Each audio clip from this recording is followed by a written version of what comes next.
name is Christian Ostergaard. I'm working as Sales Director at Schulum Section Benving. As part of my MBA course at Henley Business School, I have analyzed Schulum's ability to execute its strategy. To elaborate why companies fail in executing its strategies, I've been so fortunate to have one of Denmark's leading academics within strategy and business development, Professor Anders Dreyer. Anders, in Schulum there seems to be a missing link between the management level and the rest of the organization when it comes to executing chosen strategic initiatives.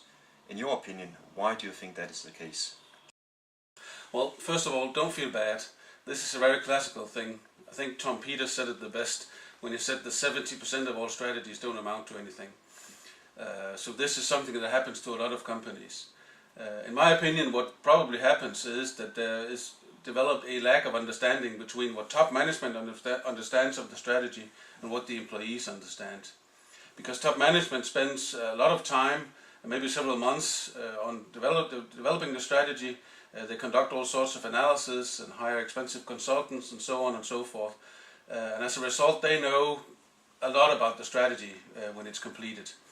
And then afterwards, they spend maybe 20 minutes at a corporate meeting with the employees, telling them about the strategy.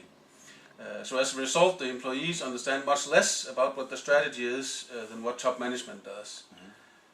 And most people are very loyal. They won't go to you as a manager and say, Christian, I don't understand the strategy. So what they do instead is they start guessing.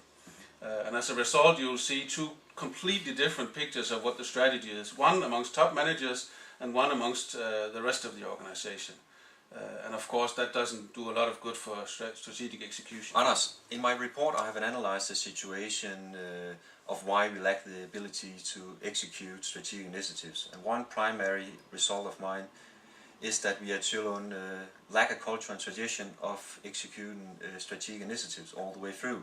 What would your recommendation be for changing that? First of all, we need to realize what an immense task we're looking at. I usually try to illustrate this by saying that top management is a small gear trying to drive a much larger gear, which is the rest of the organization. And this is very illustrative because you can say when top management has gone full circle and has an understanding of the strategy, they have not turned the rest of the organization full circle. Maybe only 10% of a revelation, or less than 10% of the employees understand the strategy in the first go.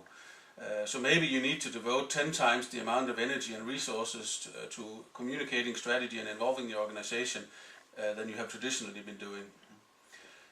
When you do that, I recommend you do that in a professional and a systematic manner. And we have many models from the literature that can help with that.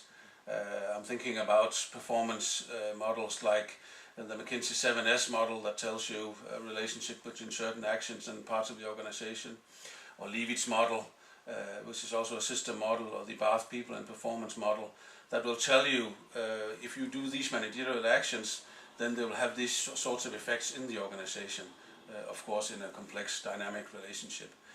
But you need to be doing this systematically rather than doing it by trial and error. Anders, thank you very much for contributing with some further insights to my report and sharing some of your thoughts about this very important topic. You're welcome. I hope this video has given you some new ideas and thoughts about working on strategic initiatives in your own company. Thank you for watching.